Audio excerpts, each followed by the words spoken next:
जय हिंद दोस्तों, हमारे यूट्यूब चैनल लीगल अवेयरनेस में आपका फिर से स्वागत है। तो दोस्तों, जैसा कि आप जानते हैं कि हमने मुस्लिम लॉ की लेक्चर सीरीज़ को स्टार्ट किया हुआ है और इस लेक्चर सीरीज में आज हमारा 10th लेक्चर है जिसको हम कंटिन्यू करने जा रहे हैं। पिछले लेक्चर में हमने रिलेटिव इम्पेडिमेंट्स को कवर किया था, उसका सिर्फ एक लास्ट का टॉपिक रहता था, marriage with a women undergoing period of iddat. ये हमारा लास्ट टॉपिक था। तो आज हम उसको पूरे को कवर करेंगे। पीरियड ऑफ इद्दत क्या होता है और वो किस तरीके से ट्रीट होता है। तो मैं नॉर्मली दिखा देता हूँ। हमने इसको क्वेश्चन फॉर्म में कन्वर्ट किया है। पहले क्वेश्चन फॉर्म में लिख लेते हैं, discuss the purpose of the period of iddat and its duration. उसका पर्पज क्या है पीरियड ऑफ इद्दत का, वो पीरियड ऑफ इद्दत होता क्या है और उसकी ड्यूरेशन क्या होगी, हम ये पूरा का पूरा आज कवर करेंगे अपने इस लेक्चर के अंदर।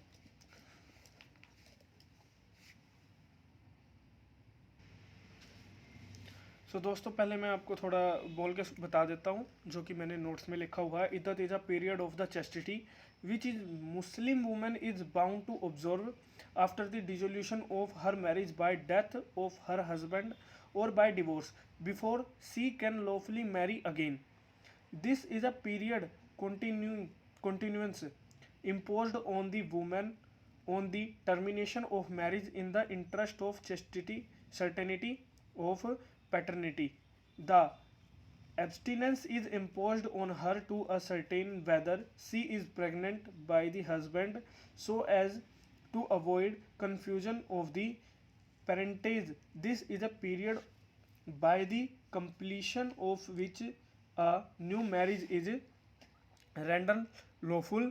The primary object of iddat is to impose restraint on marriage of the wife for a certain time.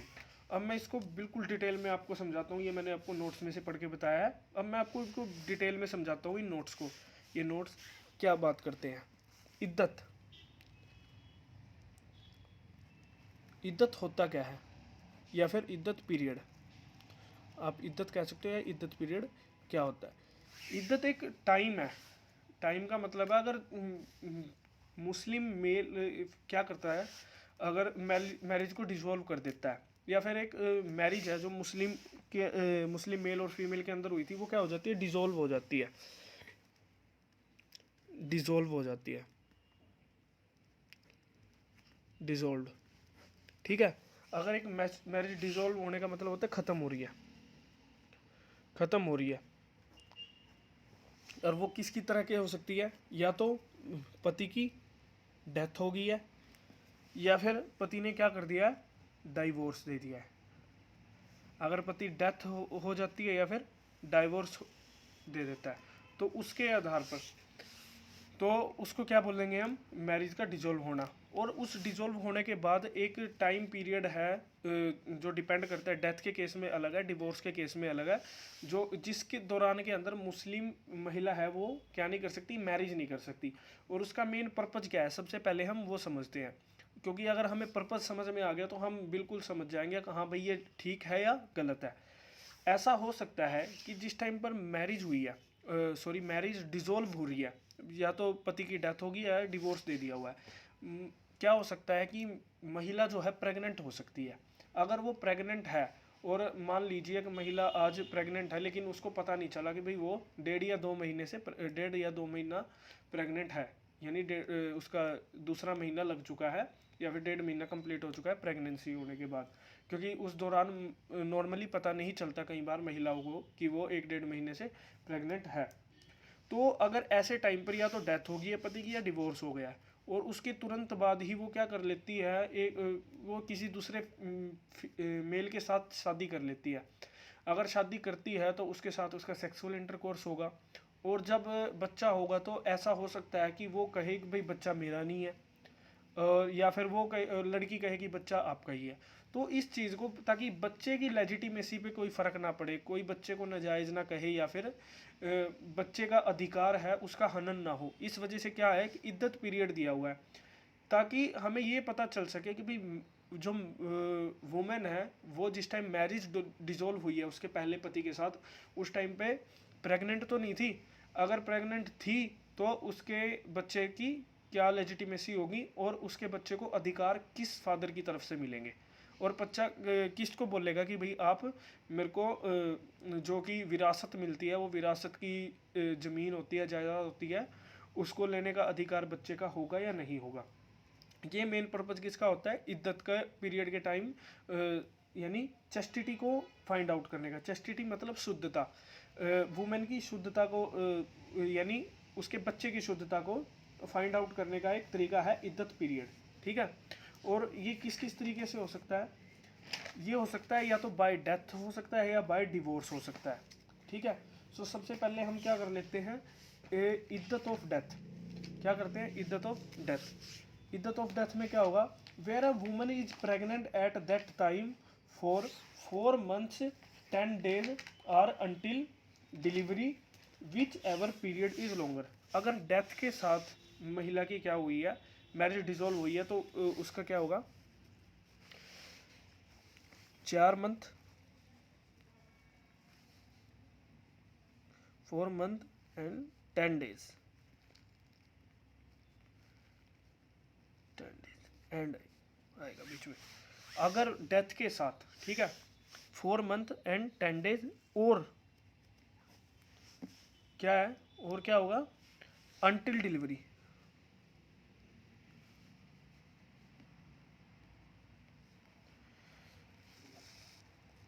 Which ever period is longer if women was pregnant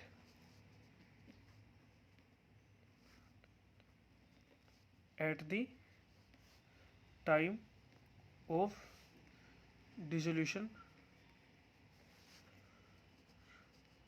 of marriage. यानी जिस time पे महिला की marriage dissolve हुई पति की death की वजह से, तो उस टाइम पे अगर महिला प्रेग्नेंट थी तो उसकी जो इद्दत पीरियड टाइम होगा, जो इद्दत उसको एब्जॉर्व करना पड़ेगा, जिसके अंदर वो किसी दूसरे इद्दत पीरियड के दौरान किसी भी मुस्लिम मेल से या फिर किसी भी मेल से मैरिज करने के लिए महिला प्रोहिबिटेड होती है, यानी उसको अधिकार नहीं होता कि वो उससे मैरिज करे, ठीक है। तो उसके लिए टाइमिंग क्या होगी, 4 month होगी, और 4 month और 10 year, 4 महीने 10 दिन, यानी 130 दिन अप्रोक्सीमेटली मान लेते हैं हम, 130 दिन होंगे। और या फिर क्या होगी, अंटिल डिलीवरी होगी। अब डिपेंड करता है भाई 4 महीने 10 दिन कब होंगे और अंटिल डिलीवरी कब होगी। हमने इसमें एक बात लिखी है, which ever period is longer, जो भी पीरियड लंबा होगा। हम एग्जांपल लेके चलते हैं, अगर एक महिला है, उसको क्या है, वो 8वां महीना लगा हुआ है, 9वें महीने में उसकी क्या डिलीवरी होनी है, 8वां महीना लगा हुआ है, तो सबसे पहले डिलीवरी होगी या फिर 4 महीने 10 दिन कंप्लीट होंगे। जाहिर सी बात है 9वें महीने में 1 महीने बाद ही उसकी डिलीवरी हो जाएगी। तो उसको अगर 9वें महीने में उसकी डिलीवरी हो रही है तो उसको टाइम कितना मिला, सिर्फ 1 month का मिला। तो 1 month वैलिड नहीं होगा, उसके लिए पीरियड ऑफ इद्दत कौन सा ऑब्जर्व करना पड़ेगा, 4 महीने 10 दिन, उस पर लागू होंगे 4 महीने 10 दिन का पीरियड ऑफ इद्दत, उस महिला को क्या करना पड़ेगा, ऑब्जर्व करना पड़ेगा। लेकिन अब हम दूसरा एग्जांपल लेते हैं। दूसरा एग्जांपल क्या है, दूसरे एग्जांपल में महिला है सिर्फ 2 महीने की प्रेग्नेंट है और 9वें महीने में उसकी डिलीवरी होनी है, तो बीच में कितने महीने पड़े हैं, वैसे तो 7 महीने पड़े हैं। तो यहाँ पर जो उसका पीरियड ऑफ इद्दत होगा वो होगा उसका अंटिल डिलीवरी, ये होगा अंटिल डिलीवरी, जब तक कि उसको बच्चा नहीं हो जाता तब तक उसको पीरियड ऑफ इद्दत एब्जॉर्व करना पड़ेगा। उसके बाद वो इद्दत का पीरियड एब्जॉर्व करने के लिए कोई बाउंड नहीं होगी, ठीक है। तो जो भी लंबा टाइम होगा। और दूसरा लिख लेते हैं हम, नेक्स्ट आता है, in other cases that is where women is not pregnant for 4 month and 10 days। अगर ये था, अगर महिला क्या थी हमारी यहाँ पर प्रेग्नेंट थी, अगर महिला प्रेग्नेंट थी तो या तो जो भी इनमें से बड़ा होगा टाइम वो होगा। लेकिन अगर महिला प्रेग्नेंट है ही नहीं है, अगर प्रेग्नेंट नहीं है, फिर हमारा सीधी सी बात है 4 months एंड 10 days वो सफिशेंट होगा पीरियड ऑफ इद्दत एब्जॉर्व करने के लिए एक महिला को, ठीक है। थर्ड है हमारा, the iddat of death commences from the date of the husband death. वो जो इद्दत पीरियड स्टार्ट होगा वो कब से होगा, कमेंसेस। कमेंसेस का मतलब होता है स्टार्ट होगा, कब से, from the date of husbands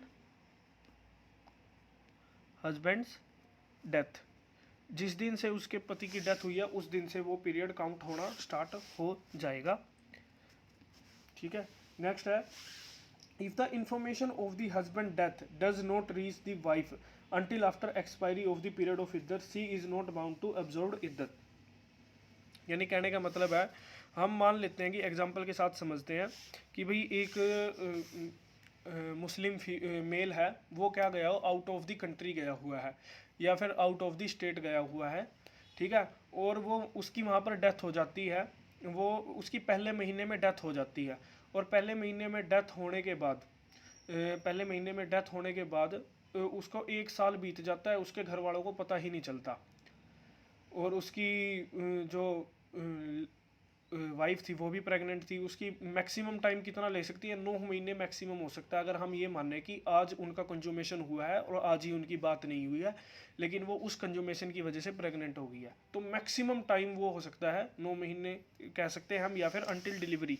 general sense में मैं 9 महीने बोल रहा हूँ, वैसे जो असली टाइम है वो अनटिल डिलीवरी है, वो चाहे 8 महीने ही क्यों ना हो, ठीक है, तो वो हो सकता है। लेकिन 10-12 महीने बीतने के बाद वो पति आज गया है और आज ही उसकी डेथ हो गई है, और उसको महिला को पता ही नहीं चला, कभी 1 साल तक या 2 साल तक भी उसके पति की डेथ हो चुकी है, उसको इन्फॉर्मेशन मिल रही है, जब उसका इतने टाइम के बाद मिल रही है उसको इन्फॉर्मेशन, जितने टाइम का मैक्सिमम पीरियड ऑफ टाइम इद्दत ऑब्जर्व करने के लिए वो बाउंड थी, अगर उस टाइम के दौरान उस बाद मिल रही है तो वो महिला इद्दत ऑब्जर्व करने के लिए बाउंड नहीं है, वो इद्दत ऑब्जर्व करने के लिए मना कर सकती है, भाई मैं इद्दत का टाइम जो कि 4 महीने या फिर अनटिल डिलीवरी है, क्योंकि उसकी एक्सपायरी पहले ही हो चुकी है। तो मैं थोड़ा लिख देता हूँ, if the information of the husband death does not reach the wife until after expiry of the period of iddat, she is not bound to observe iddat, वो इद्दत का टाइम ऑब्जर्व करने के लिए बाउंड नहीं है बिल्कुल भी। और लास्ट आता है हमारा, if the marriage is dissolved by death the wife is bound to observe the period of iddat irrespective of the fact whether the marriage is consummated or not. यानी कहने का मतलब क्या हुआ, अगर एक मैरिज होती है, हम मान लेते हैं कि मैरिज होती है 1 जनवरी को हुई, ठीक है, और 1 जनवरी को होने के बाद 2 जनवरी को उसके क्या बोलते हैं, उसके हस्बैंड की डेथ हो जाती है। 1 तारीख को मैरिज हुई है और 2 जनवरी को 1 जनवरी को मैरिज हुई, 2 जनवरी को उसके हस्बैंड की डेथ हो जाती है। तो इस कंसेप्ट में चाहे एक नाइट का टाइम ही था उनके पास, बेशक उनकी मैरिज कंज्यूमेटेड हुई है, उन्होंने रात में सेक्सुअल इंटरकोर्स किया है या नहीं किया है, ये बिल्कुल भी मैटर नहीं करेगा। उस महिला को मिनिमम अब क्या करना पड़ेगा, 4 महीने 10 दिन का जो टाइम पीरियड है वो ऑब्जर्व करना ही पड़ेगा, ठीक है, क्योंकि हम यहाँ पर ये कब होगा ये, अगर उसने मैरिज कंज्यूमेटेड नहीं की है, ठीक है, और अगर कंज्यूमेटेड भी की है तब भी क्या होगा, ये होगा, उसको ऑब्जर्व करना ही पड़ेगा। लेकिन अगर वो उस पहली रात के संयोजन की वजह से ही प्रेग्नेंट हो जाती है, ऐसा हो जाता है, क्योंकि वो हमें 4 महीने 10 दिन के अंतराल के दौरान पता चल ही जाएगा, दूसरे तीसरे महीने में या फिर पहले महीने में ही, कि वो उस अगर हुई है तो क्या होगा, फिर उसकी जो लिमिट होगी वो होगी eight the time of the delivery तक होगी, जब तक उसकी डिलीवरी नहीं हो जाती। लेकिन जो पीरियड ऑफ इद्दत है वो एब्जॉर्व करना बाउंड है उसके लिए, कि वो करना ही पड़ेगा। तो मैं वो लिख देता हूँ। If the marriage is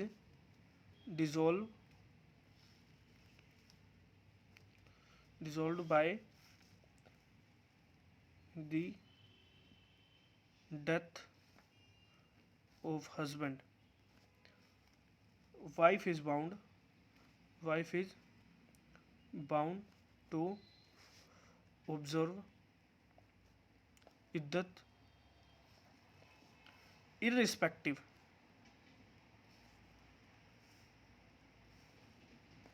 of the fact whether marriage is consummated और नॉट। मैरिज कॉन्जूमेट हुई है या नहीं हुई है, ये मेन है। ठीक है, चाहे हुई है या नहीं हुई है, उसको पीरियड ऑफ इद्दत ऑब्जर्व करना ही पड़ेगा। ये हमारा होता है बाय डेथ। ओके, नेक्स्ट हम आता है हमारा डिवोर्स। अगर डिवोर्स के थ्रू हुई है तो वो क्या होगी, जैसे हमारे यहाँ पे था। अब अगर ये iddat of divorce lasts for 3 month menstruation period, ये क्या होता है यहाँ पर मैक्सिमम टाइप क्या है, 3 मेंस्ट्रुएशन पीरियड, 3 मेंस्ट्रुअल पीरियड। ठीक है, इसका मतलब क्या हुआ, एक अगर महिला है, उसको उसके पति ने डाइवोर्स दे दिया है। अगर उसने डाइवोर्स दे दिया है तो उसको इद्दत का पीरियड तो ऑब्जर्व करना पड़ेगा ही, इद्दत पीरियड को फॉलो करना पड़ेगा। और वो उसका कब तक होगा, 3 मेंस्ट्रुएशन पीरियड। मेंस्ट्रुअल का मतलब क्या होता है, जो लड़कियों को मासिक धर्म आते हैं उसको बोलते हैं मेंस्ट्रुअल। जब तक उसका 3 पीरियड ख़त्म नहीं हो जाते, हम नॉर्मली बोल देते हैं कि उसको 3 महीने तक ऑब्जर्व करना पड़ेगा। ठीक है, लेकिन वैसे होता है 3 मेंस्ट्रुअल पीरियड। ठीक है, अब ये डिपेंड करता है, कुछ महिलाओं को आते हैं पूरे 1 महीने के दौरान आते हैं, लेकिन कुछ को 25 दिन के बाद भी आते हैं। जिसके 25 दिन के बाद आते हैं वो 75 दिन में ही इसको पूरा कर सकती है। जिसको 20 दिन के आते हैं तो उसका 60 दिन के अंदर ही वो इद्दत पीरियड पूरा हो जाएगा। ठीक है, ये डिपेंड करता है कि जो वुमेन है वो मेंस्ट्रुएशन की कितने टाइम के बाद ऑब्जर्व कर रही है, उसको मेंस्ट्रुएशन कितने टाइम के बाद हो रहे हैं। उसको 3 टाइम्स मेंस्ट्रुअल हुआ तो वो उसका इद्दत पीरियड भी ख़त्म हो जाएगा उतने ही दौरान के बाद। लेकिन अब जो जनरल सेंस में बोला जाता है उसको बता देता हूँ मैं। If the divorce wife is not subject to menstruation, यानी कहने का मतलब है, अगर महिला एक ऐसी है जिसको जो नॉट सब्जेक्ट टू मेंस्ट्रुएशन है, जैसे कि हमें पता है कि 45-50 की एज के बाद लड़कियों को मेंस्ट्रुएशन आने कुछ को बंद हो जाते हैं लेकिन कुछ को नहीं होते। लेकिन अब एक ऐसी वो है लेडीज़ है जिसको मेंस्ट्रुअल पीरियड आते ही नहीं है, तो उसके लिए कौन सा वो यूज़ होगा, उसके लिए जो होगा, if the divorce wife is not subject of menstruation for any reason other than gestation, क्योंकि एक गर्भवती है उसको भी क्या नहीं आएंगे, मेंस्ट्रुएशन नहीं आएंगे अगर एक गर्भवती है। जेस्टेशन द पीरियड ऑफ इधर लास्ट फॉर 3 लूनर मंथ, तो फिर क्या होगा, 3 लूनर मंथ्स। 3 लूनर मंथ का, लूनर का मतलब होता है चंद्र, और मंथ का मतलब मास, चंद्र मास तक, यानी जो पहले के टाइम के अकॉर्डिंग बनाया गया है। तो भाई जब तक आपकी पूर्ण चंद्रमास का मतलब होता है, जैसे 1 महीने में चंद्रमा एक बार पूरी तरह से खिलता है, 15 दिन का अंतराल पे तो क्या रहता है, 15 दिन वो सीधा घटता जाता है और 15 दिन बढ़ता जाता है। ऐसे करके एक दिन ऐसा आता है 1 महीने में जिस दिन चंद्रमा पूरा दिखाई देता है। उस दिन को हम पहले के प्राचीन काल में, एंशिएंट काल में क्या मानते थे, भाई 1 महीना पूरा हो चुका है। जब आप 3 ऐसे मास देख लेते थे, चंद्रमास देख लेते थे, तब आपका ऐसा माना जाता था। लेकिन अब क्या है, अब क्या माना जाता है, अब यही माना जाता है कि 3 मंथ्स, लूनर को छोड़ के 3 मंथ्स ही माना जाता है। अगर मेंस्ट्रुएशन के सब्जेक्ट के अंदर वुमेन फॉल नहीं करती है तो सिर्फ 3 मंथ्स माना जाएगा, उसको करना पड़ेगा। ठीक है, जो 3 मेंस्ट्रुएशन पीरियड किसके लिए था, अगर वुमेन सब्जेक्ट टू मेंस्ट्रुएशन है। अगर वुमेन सब्जेक्ट टू मेंस्ट्रुएशन नहीं है तो वो उसके लिए क्या है, ओनली 3 मंथ्स। ठीक है, अब आता है हमारा next third. If she is pregnant at the time the iddat last until delivery irrespective of whether the period is shorter or longer than their months. यानी कहने का मतलब है, जैसे हमने वहाँ पर किया था मेंस्ट्रुएशन पीरियड में, अगर यहाँ पे वो प्रेग्नेंट नहीं थी अगर उसको मेंस्ट्रुएशन आते ही नहीं है तो ये है। लेकिन अब बात आती है कि वो प्रेग्नेंट है वुमेन, हमें पता चल जाता है कि वो प्रेग्नेंट है, ठीक है। तो अब क्या होगा, अब उसका जो मैक्सिमम या मिनिमम टाइम होगा वो होगा अंटिल डिलीवरी होगा, अंटिल डिलीवरी, अंटिल डिलीवरी होगा। अब जहाँ पे था जो भी टाइम ज़्यादा होगा, जैसे यहाँ पे 4 महीने 10 दिन थे और साथ में डिलीवरी था, जो टाइम ज़्यादा होगा वो माना जाता था। लेकिन यहाँ पे होगा जो कि शॉर्टर होगा, यानी जो टाइम सबसे ज़्यादा शॉर्ट होगा। अगर वही एग्जांपल ले लेते हैं हम, जैसे हमने लिया था 8 मंथ और 9, 8वें महीने की है, 8वां महीना लगा हुआ है महिला को और 9वें महीने में उसको बच्चा हो जाएगा, हम ये जनरल एज्यूम करके चलते हैं। तो उसका डिलीवरी का टाइम कितना बचा हुआ, 1 महीना। तो वहाँ पर हम ये नहीं मानते थे, 1 महीने की बजाय उसको कितने का टाइम देते थे, 4 महीने 10 दिन का टाइम देते थे, ठीक है। लेकिन यहाँ पर क्या देंगे, यहाँ पर अगर 1 महीना बचा हुआ है, डिलीवरी होते ही उसका इद्दत पीरियड ख़त्म। अगर डिसोल्यूशन ऑफ मैरिज किसके द्वारा था, डिवोर्स के द्वारा था, डिलीवरी होते ही इद्दत पीरियड ख़त्म हो जाएगा, ठीक है। और या फिर शॉर्टर कौन सा होगा, अगर हम ये मान लेते हैं दूसरा महीना लड़की को लगा हुआ है, ठीक है, और उसके 9वें महीने में क्या होनी है, डिलीवरी होनी है, ठीक। तो वहाँ पर क्या होता था, अंटिल डिलीवरी होता था, वो यहाँ पर क्या माना जाएगा, अंटिल डिलीवरी ही माना जाएगा, ठीक है। और ये डिपेंड नहीं करेगा कि वो 3 महीने से पहले आ रही है, 3 महीने से बाद आ रही है। तो जोन सा भी क्या होगा, उसकी मेन पर्पज़ क्या होगा, अंटिल डिलीवरी ही होगी, ठीक है। अंटिल डिलीवरी तक उसका इद्दत एब्जॉर्व करना ही पड़ेगा, जब तक उसकी डिलीवरी नहीं हो जाती, चाहे वो शॉर्ट टाइम के लिए हो या फिर लॉन्ग टाइम के लिए हो, 3 महीने से कम हो या फिर 3 महीने से ज़्यादा हो, सिर्फ डिलीवरी टाइम ही मेंशन करना पड़ेगा और डिलीवरी टाइम से ही उसकी काउंटिंग होगी, ठीक है। नेक्स्ट आता है हमारा, the iddat of divorce commences from the date of the divorce. यहाँ पर क्या थी, commences from the date of the husband death हुआ था, लेकिन यहाँ पर क्या होगा, डाइवोर्स, जिस दिन से डाइवोर्स दिया है उस दिन से डेट को स्टार्ट किया जाएगा, इद्दत पीरियड के समय को स्टार्ट माना जाएगा, ठीक है। नेक्स्ट आता है हमारा, if the information of divorce not does not reach the wife until after the expiry period of iddat, she is not bound to absorb iddat of divorce and is free to marry immediately। जैसा कि यहाँ पे था, लड़की को क्या नहीं मिला था, लड़की को इन्फॉर्मेशन नहीं मिली थी अपने पति के डेथ की, लेकिन एक्सपायरी पीरियड जा चुका था इद्दत को एब्जॉर्व करने का। तो उस एक्सपायरी पीरियड ख़त्म होने के बाद वो बाउंड नहीं थी इद्दत पीरियड को एब्जॉर्व करने के लिए।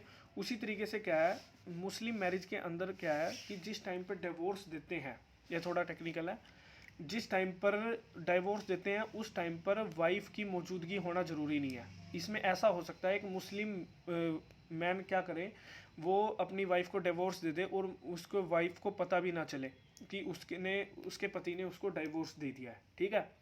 अगर उसके पति ने उसको डाइवोर्स दे दिया, वो डाइवोर्स देने के बाद भी उसको साथ में रख रहा है, ठीक है। तो ऐसे टाइम पर अगर इनमें से जो भी टाइम पीरियड है, 3 मंथ है या फिर अंटिल डिलीवरी है, अगर ये एक्सपायरी हो गया, उसके बाद वो कहता है भाई मैंने तो तेरे को इतने दिन पहले डाइवोर्स दे दिया था और अब तू मेरे से दूर हो जा और इद्दत पीरियड ऑब्जर्व कर, तो वो क्या कहेगी कि जब तूने डाइवोर्स दे ही दिया था तो एक्सपायरी ऑफ द टाइम जा चुका है और उस टाइम पे मेरे को बेशक ना पता था, तो एक्सपायरी ऑफ टाइम तो ख़त्म हो चुका है इद्दत का, तो मैं इद्दत पीरियड एब्जॉर्व करने के लिए बाउंड नहीं हूँ और मैं इद्दत पीरियड एब्जॉर्व नहीं करूँगी। जो ये बात मैंने बोली है कि बिना उसकी मौजूदगी के ही डाइवोर्स दे सकता है, ये पूरा एक लेंथी टॉपिक बनेगा। जब हम डाइवोर्स का कंसेप्ट करेंगे उसमें हम बिल्कुल डिटेल वाइज करेंगे कि भाई किस तरीके से दे सकता है। तलाक उल बिद्दत की जो मेन फॉर्म थी उसके अंदर ऐसा होता था, या फिर तलाक उल सुन्नत है उसमें भी ऐसा हो सकता है, किन कंडीशन में हो सकता है, ठीक है। तो अहसन फॉर्म है, हसन फॉर्म है, वो तलाक की फॉर्म है, डिवोर्स की फॉर्म है, उसमें हम इस टॉपिक को बिल्कुल डिटेल में कवर करेंगे। अभी के लिए हम सिर्फ इतना ही बता देते हैं, ठीक है। तो बिल्कुल सेम ऐसा ही होगा, मैं लिख देता हूँ, if the information of divorce does not reach the wife until after the expiry period of iddat. She is not bound to observe iddat of divorce and is free to marry immediately,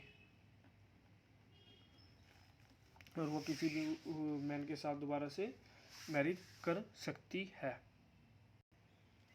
लेकिन अब क्या आता है, अगर एक case ऐसा हो जाता है कि in case of irregular marriage if party separated before consummation then so iddat has to be absorbed, but where marriage has been consummated she is bound to absorb iddat that is 3 months। यानी कहने का मतलब क्या हुआ, अगर एक ऐसी मैरिज है जो कि इरेगुलर थी, जैसे कि हमने पिछले कंसेप्ट में किया, और ये भी क्या है, इरेगुलर ही है। अगर इद्दत पीरियड के दौरान ही एक मुस्लिम महिला क्या कर लेती है, दूसरे से शादी कर लेती है, ये कंसेप्ट भी किसके अंदर ही कवर होता है, ये भी रिलेटिव इम्पेडिमेंट्स के अंदर ही कवर होता है। रिलेटिव इम्पेडिमेंट्स यानी इरेगुलर मैरिज की एवज में जो कि हमें ऑब्जर्व करना पड़ता है। ठीक है, अगर एक ऐसी मैरिज है जो कि है इरेगुलर है और पार्टीज क्या हो जाती हैं, वैसे ये दोनों पे ही अप्लाई करता है, लेकिन मैं यहीं पे लिख देता हूँ, ये दोनों पे ही अप्लाई करेगा, बाय डेथ पे भी करेगा और बाय डिवोर्स पे ही करेगा। ठीक है, इन केस ऑफ, मैं लिख देता हूँ, इन case of irregular marriage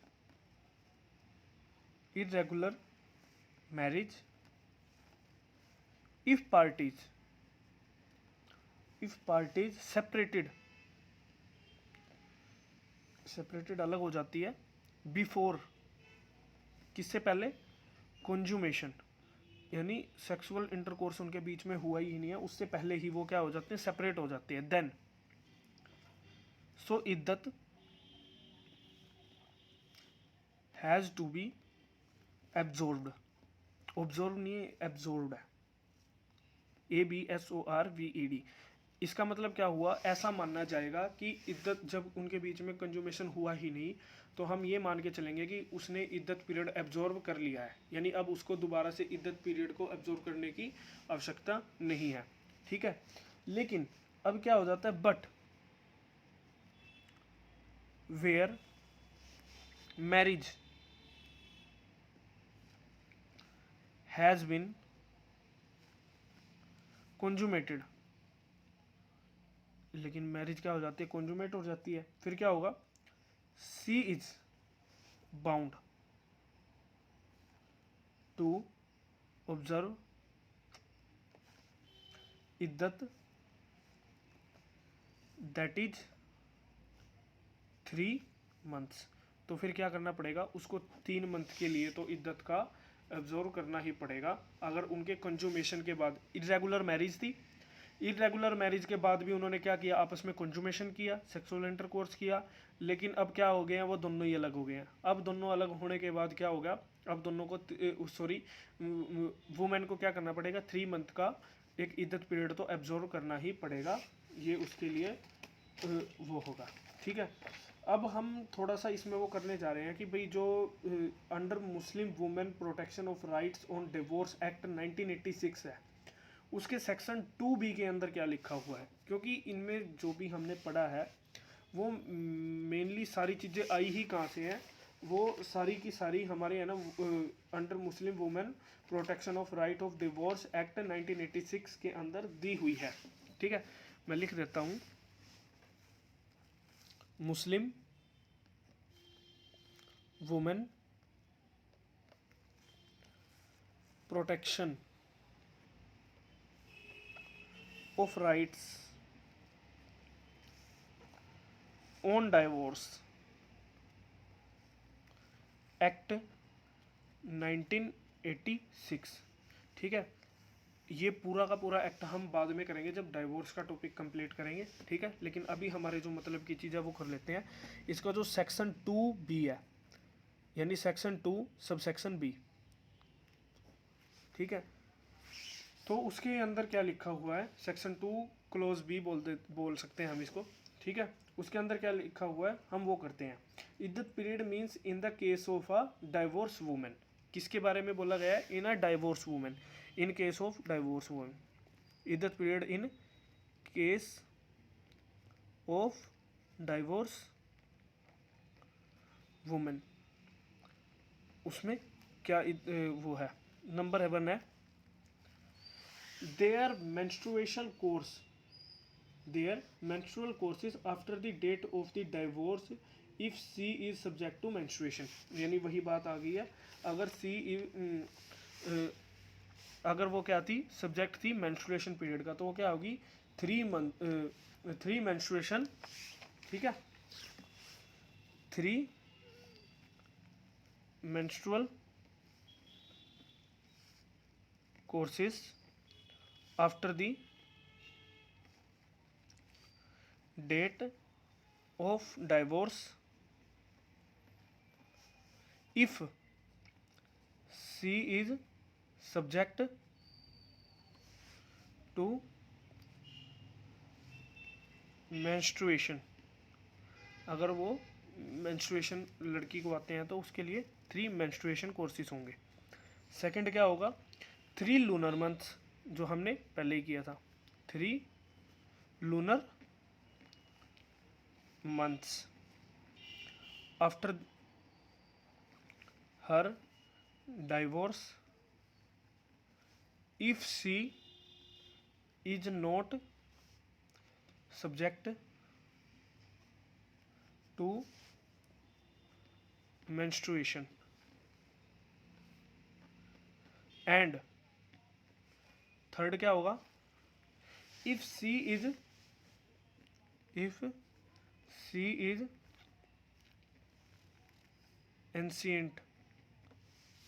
ancient या फिर ये इसको हम वो भी लिख सकते हैं, प्रेग्नेंट भी लिख सकते हैं, ठीक है। दोनों का मतलब एक ही होता है। अगर वो क्या है, गर्भवती है, eight the time of her divorce the period